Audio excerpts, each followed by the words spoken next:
Bienvenidos todos y todas a este nuevo De Abajo para Arriba con Giancarlos Torres, donde tenemos la ocasión de tratar temas de interés nacional e internacional con enfoque teológico. El tema del día de hoy es un tema de interés eclesial, de interés de la comunidad de creyentes dentro de la iglesia particularmente. Por eso nuestro enfoque será un programa de la iglesia para la iglesia. ¿Te has preguntado cuáles son las diferencias que tuvo Pedro con Pablo? ¿Qué tipos de diferencia tuvo Pedro con Pablo? ¿Cuáles fueron las diferencias existentes entre ellos? Diferencias de tipo doctrinal, cultural, éticas, sociales, de costumbres. ¿Por qué entre Pedro y Pablo existían tales diferencias? Recuerda seguirnos a través de nuestra cuenta de Instagram de abajoparriba.be y recuerda seguirnos también por nuestro canal de YouTube de Abajo para Arriba TV. Dale pulgar arriba, recuerda clicar en la campanita para que todos aquellos que no nos sigan puedan seguirnos. Acompáñame de Abajo para Arriba con Giancarlos Torres. Hoy tenemos un programa especial, particular, sobre todo para quienes componen la Iglesia de Cristo, la única Iglesia de Cristo. Y es el tema de las diferencias entre Pedro y Pablo. Unas diferencias, por supuesto, particulares, unas diferencias que estudiaremos y que nos daremos cuenta de que no son doctrinales, sino más bien diferencias culturales, diferencias en los modos, en las costumbres, diferencias incluso sociales. Por eso, el tema de hoy lo concentraremos exclusivamente en el estudio de un pasaje, de una perícopa de la carta de San Pablo a los Gálatas. Las diferencias entre las posturas teológicas existen dentro de la Biblia, existen dentro de la teología primitiva y existen actualmente también en la iglesia contemporánea y siempre han existido. Pues se trata de las diferentes posturas teológicas, de las diferentes maneras de interpretar, de sentir y de pensar a Cristo, incluso de vivirlo. Es por ello que esas mismas diferencias, esas mismas diversidades teológicas, por una parte pueden ofrecernos algunos problemas, algunas dificultades, pero al mismo tiempo nos ofrecen la oportunidad de la riqueza y de la pluralidad teológica. Pluralidad que incluso se recoge en el mismo sentir y en la misma forma de vivir a Cristo y de hacer teología. En esta ocasión quiero enfocar el asunto específicamente en lo que se dice en el capítulo 2 de la carta de San Pablo a los Gálatas. Esta carta es una carta escrita por San Pablo con seguridad, según la crítica textual, la crítica literaria, escrita más o menos hacia el año 53, 54, otros incluso la datan hasta el año 57 después de Cristo. Quiere decir que estamos en la mitad, en los comienzos de la segunda mitad del primer siglo después de Cristo, apenas unos 20 años, quizás un poco más, un poco menos, de la muerte de Jesús. Es la época en la que el cristianismo estaba naciendo, estaba en efervescencia. Se estaban consolidando apenas las primeras bases de la identidad cristiana. Y por supuesto, es la época fecunda de la iglesia primitiva después de la resurrección de Cristo. Y en esto, por supuesto, tanto Pedro como Pablo juegan un papel crucial. Galacia se encuentra en el norte de lo que hoy se conoce como Turquía, del territorio de Turquía. Y era una zona especialmente de pobladores no cristianos, por supuesto, estábamos en los comienzos del cristianismo, eran considerados para los judíos pueblos paganos, pueblos gentiles, donde sí había una comunidad de judíos muy pequeña, pero la mayoría de la población no era judía, sino pagana según la visión de los judíos.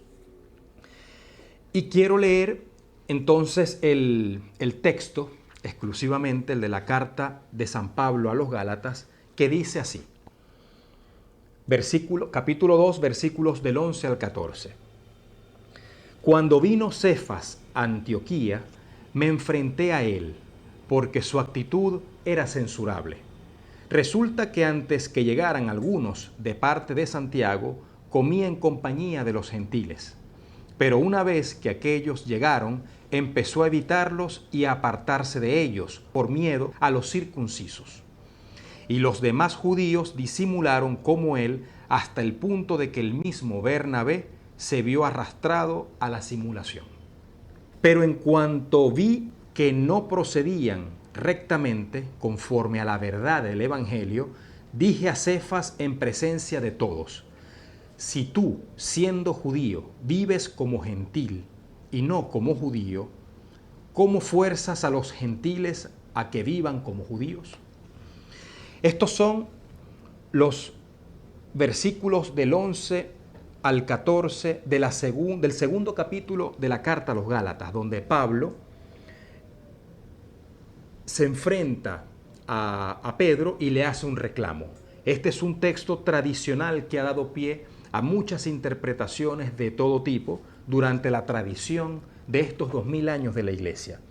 Y por ello ha sido siempre un texto particular, de especial atención, muy controvertido y muy controversial por la postura de Pablo en relación a Pedro. ¿Quién era Pablo? ¿Quién era Pedro? Pedro era un pescador, seguramente de clase baja, de la clase pobre de la Jerusalén de ese entonces. Pertenecía al grupo de los 12 apóstoles, que eran todos judíos, y era el líder del grupo de los 12. Pablo, en cambio, no pertenecía al grupo de los 12 apóstoles que siguieron a Cristo, que estaban con Cristo durante su vida pública. Pablo más bien era sí un judío procedente de Tarso, no era de Jerusalén, sino de Tarso, una ciudad también perteneciente a lo que hoy es el territorio turco. Tenía una formación judía, también era ciudadano romano. Pablo viene entonces de los círculos de la educación judía que recibió en Tarso.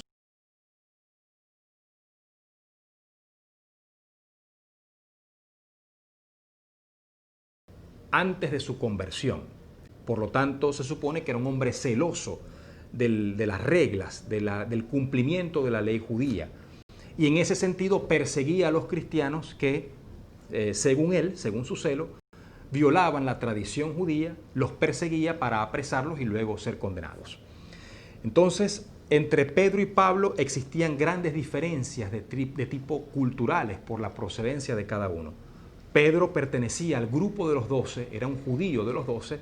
Pablo no pertenecía al grupo de los 12, era también judío y pertenece más bien a una época posterior a la muerte de Jesús, y es la que lo va a marcar como un apóstol también de Cristo, pero sin haber sido de los discípulos de Cristo cuando desempeñó su vida pública en la tierra.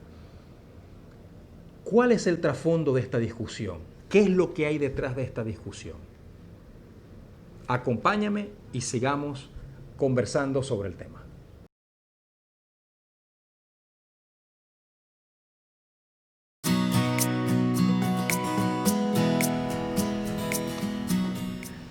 Continuamos con De Abajo para Arriba y el tema que nos ocupa hoy es el tema de las diferencias entre Pedro y Pablo presentes en el capítulo 2 de la carta a los Gálatas, específicamente el texto narrado en los versículos del 11 al 14.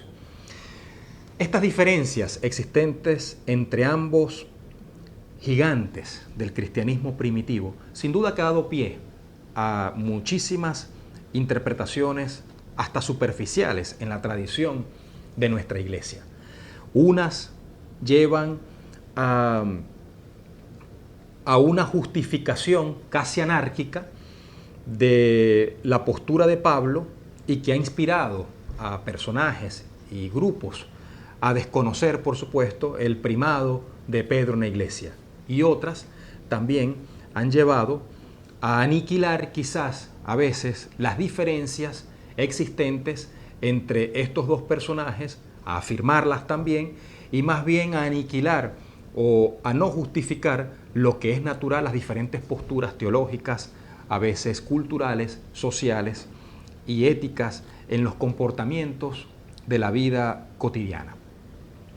Pero lo que está detrás de esto es mucho más profundo. Hay un trasfondo realmente cultural, realmente del imaginario de quién era Cristo para cada uno, pero al mismo tiempo hay puntos de encuentro que sin duda desmontan en realidad aquellas posturas extremistas entre cristianos por el simple hecho de estas diferencias existentes y reales entre ambos personajes. Procederé a comentar sucesivamente, versículo por versículo, el texto. Dice entonces en nuestro texto: cuando vino Cefas a Antioquía, me enfrenté a él porque su actitud era censurable. Sin duda son palabras de Pablo. Esta carta entra dentro del cuerpo de las cartas escritas por San Pablo y que es muy poco discutida la autenticidad. Es más, hay un consenso general de que esta es una carta paulina. Hay que tener en cuenta que de los 27 libros escritos en el Nuevo Testamento, 13 son de Pablo. Por lo tanto, Pablo es un gigante de la teología primitiva y de los escritos primitivos del Nuevo Testamento. Casi la mitad del Nuevo Testamento está escrito por Pablo desde el punto de vista formal de los libros que lo integran. Y es un teólogo muy ardiente, es un teólogo con unas virtudes y una capacidad increíble en el manejo de la misión y de la evangelización y de las formas de transmitir a Cristo. Entonces dice Pablo: cuando vino Cefas a Antioquía me enfrenté a él porque su actitud era censurable. Cefas, sin duda, que se refiere a Simón, hijo de Jonás. Se refiere a Simón Pedro, así se le decía a Pedro. Todos los personajes importantes, incluso los personajes bíblicos, muchos de ellos tenían un nombre para el mundo romano, para el mundo griego. Y en este caso Cefas es Pedro. Y recordamos de hecho el texto del evangelista Juan, cuando dice: tú eres Simón, el hijo de Juan, tú te llamarás Cefas, que quiere decir piedra. Cefas entonces es Pedro, sin duda alguna, San Pedro. Y aquí dice entonces que cuando vino Cefas a Antioquía, me enfrenté a él porque su actitud era censurable. Antioquía no es Antioquia, la de Colombia. Hay una región en Colombia que se llama Antioquia. Esta es Antioquía, que también queda en lo que es hoy el territorio turco. Antioquía. Antioquía era la tercera ciudad del Imperio Romano por importancia. Primero estaba Roma, en Italia, en el continente europeo. Luego estaba Alejandría, en el norte de Egipto, en el continente africano. Y Antioquía estaba entonces también en el lado del Mediterráneo, en el sur de lo que hoy es Turquía. Prácticamente en el territorio sirio. Allí entre Turquía y Siria estaba Antioquía, muy cerca también relativamente de Tarso. 3 ciudades del Mediterráneo. Y Antioquía era una de las principales ciudades, la tercera ciudad del Imperio Romano. Allí se encontraban entonces, vino Cefas a Antioquía. Quiere decir que Pedro venía de Jerusalén y se dirigió a Antioquía.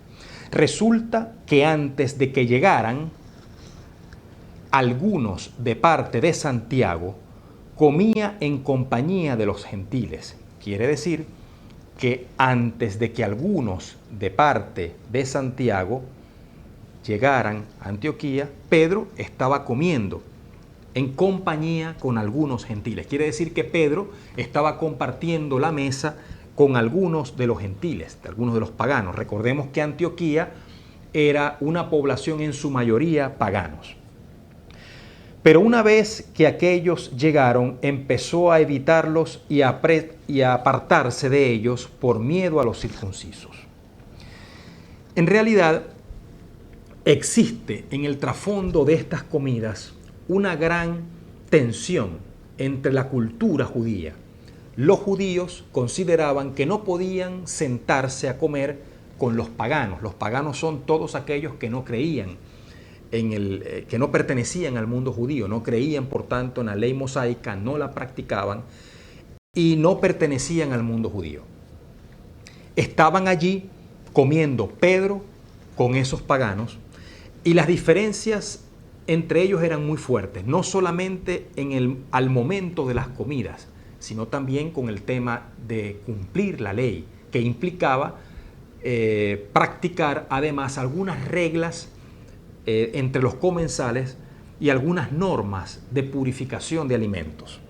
Entonces, los judíos a los que pertenecía Pedro, por supuesto, necesitaban el respeto de esas reglas en las comidas y también en seguir la ley, mientras que los paganos no respetaban esas normas, pues no pertenecían a esa cultura, ni tampoco practicaban la ley mosaica. Entonces, este trasfondo cultural, este trasfondo doctrinal es el que da inicio y da pie a que se configure esta gran diferencia entre la postura de Pedro y la postura de Pablo en relación a los paganos.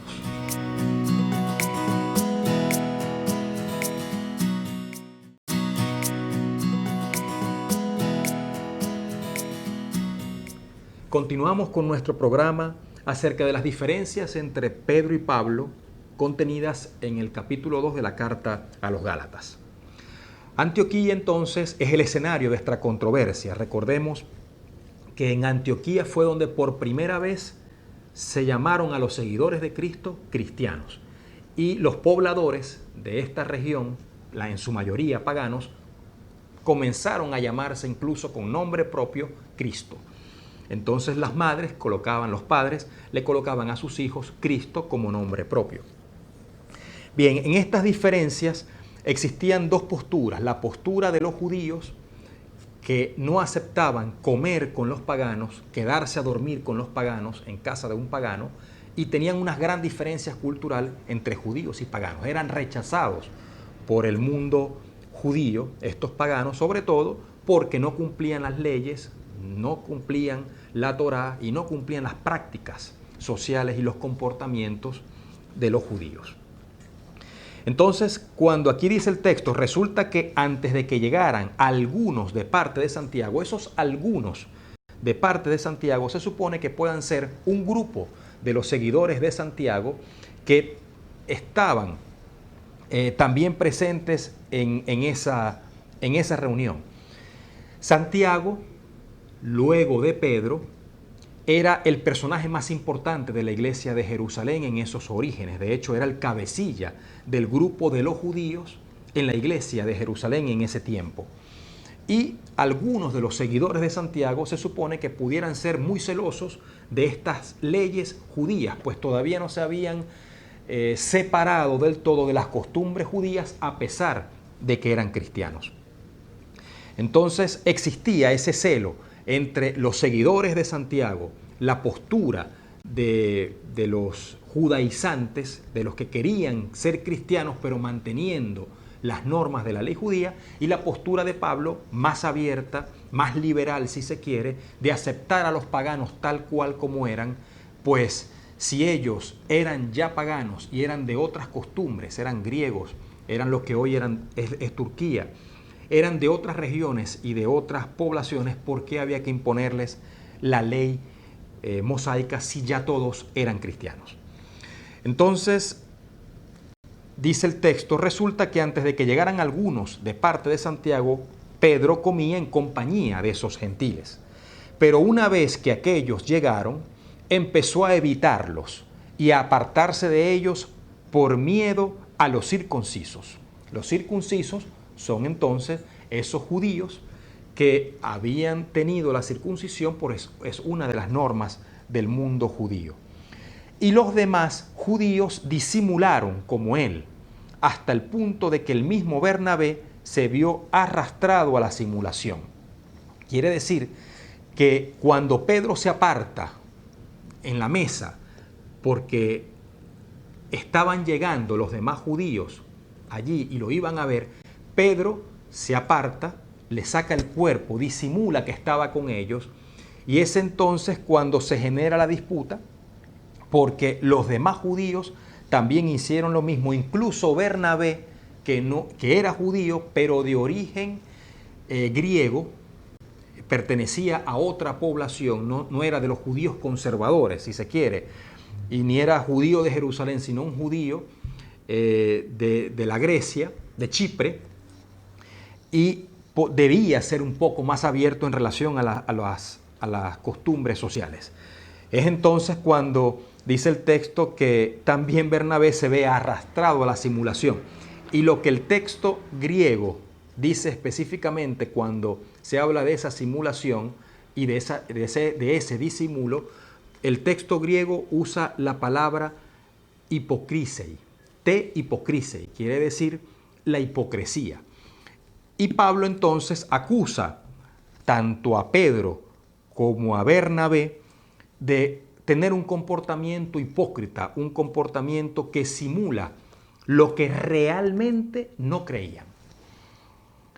Pablo hace esta reflexión, pues estaba consciente de que Pedro no compartía estas posturas. De hecho, ya en Hechos de los Apóstoles, en uno de los discursos de Pedro, Hechos 11, si no recuerdo mal, Pedro pronuncia un discurso en el que realmente coincide en la postura con Pablo de alguna manera. Pues había que abrirse al comportamiento de las demás naciones y había que encarnar el Evangelio. Y la pregunta que pone Pablo, más adelante es correcta cuando dice: pero en cuanto vi que no procedían rectamente conforme a la verdad del Evangelio, dije a Cefas en presencia de todos: si tú, siendo judío, vives como gentil y no como judío, ¿cómo fuerzas a los gentiles a que vivan como judíos? Es decir, si Pedro, que era judío, pero ahora era cristiano y ya no se comportaba del todo cumpliendo la ley del Moisés, porque estaban en este momento ya teniendo una identidad nueva como cristiano, si ya él no vivía como un judío, ¿por qué exigirles a los paganos que nunca fueron judíos y nunca siguieron la ley de Moisés? ¿Por qué ahora imponerles la ley judía y los comportamientos judíos? Para Pablo esto era inconcebible, había que aceptar a los que venían de afuera del mundo judío tal cual eran, y una vez aceptado el mensaje de Cristo y habiendo ya sido convertidos a Cristo y a la fe en Cristo, tenían que vivir como cristianos, de acuerdo al Evangelio de Cristo, de acuerdo a la verdad del Evangelio, tal y como lo decía San Pablo. De manera que las diferencias existentes entre Pedro y Pablo no eran doctrinales, eran más bien diferencias de tipo cultural, de modos sociales, de tipo en las tradiciones, en las maneras de comportarse de acuerdo a los que no eran judíos. Pablo, un personaje extraordinario, sabía comportarse, conocía los tres mundos. Pablo conocía el mundo judío, Pablo conocía el mundo pagano y Pablo era constructor, fundador de este mundo cristiano, de estas nuevas maneras del comportamiento y de las normas de la iglesia primitiva para los cristianos. Por lo tanto, son diferencias culturales, modos diferentes de ponerse de frente al mundo que los lleva a tener este enfrentamiento y esta discordia, que no es otra cosa que diferentes formas de transmitir el Evangelio, cada uno a su manera, todas válidas, todas plurales, todas necesarias para poder llevar el mensaje de Cristo a toda la gente. La personalidad de Pablo era una personalidad compleja, dura, con unas grandes virtudes y muy particulares. Cuando se refería a que algunos de parte de Santiago no estaban de acuerdo con lo que estaba sucediendo en la mesa, se refería a los que ya había llamado incluso intrusos o falsos hermanos. Era un hombre duro que decía las cosas con cierta fuerza y con cierta sinceridad, y por supuesto eso ha dado pie a muchas interpretaciones en la iglesia. Lo cierto es que el Evangelio, que es Cristo, cuando se encarna en la tierra, hace cultura y es cultura. El Evangelio es cultura y hay una relación intrínseca entre Evangelio y cultura. Y esto lo conocía muy bien Pablo, un hombre bien formado y además con una amplia participación y conocimiento de estos mundos de ese entonces. Por eso Pablo llegó a ser quien fue, quizás el máximo exponente del cristianismo primitivo, un teólogo increíble, avasallante, un teólogo con una gigantesca teología y el gran fundador de una de esas líneas y de esos pulmones de la iglesia primitiva. Sin duda que las condiciones personales de Pablo lo llevan a este tipo de controversias, pero es un ejemplo de valentía, es un ejemplo de libertad. Pablo es sinónimo de valentía, de decir el Evangelio como él lo cree y lo transmite, sin importar quién esté delante de él, porque se trata de decir la verdad del Evangelio en el que él cree y en el cual él cree, y con una absoluta libertad, una libertad evangélica, una libertad que se la otorga precisamente el Evangelio y sobre todo saber que vive el Evangelio. Pues detrás de todo, de esa valentía y de esa libertad, en el fondo, lo que está en Pablo es esa gran conciencia moral, esa gran conciencia de cristiano que vive lo que predica. Y en el fondo, esa conciencia moral es la última razón, la razón teológica que mueve a las personas a decir lo que se dice y a creer lo que cree y a decirlo como lo cree. Pablo de Tarso, el gran Pablo del cristianismo primitivo. Queridos amigos y amigas, los invito a seguir nuestro programa a través de la cuenta de abajoparriba.be, nuestra cuenta en Instagram, y también en nuestro canal de YouTube de Abajo para Arriba TV, donde colgamos semanalmente todos los programas completos y donde además también estamos colgando los programas en vivo que estamos realizando. Les recuerdo seguirnos en este canal, suscribirse a nuestro canal pulsando la campanita, darle pulgar arriba para que todos aquellos que no nos siguen puedan seguirnos. Gracias por acompañarnos en De Abajo para Arriba y nos vemos en el próximo programa.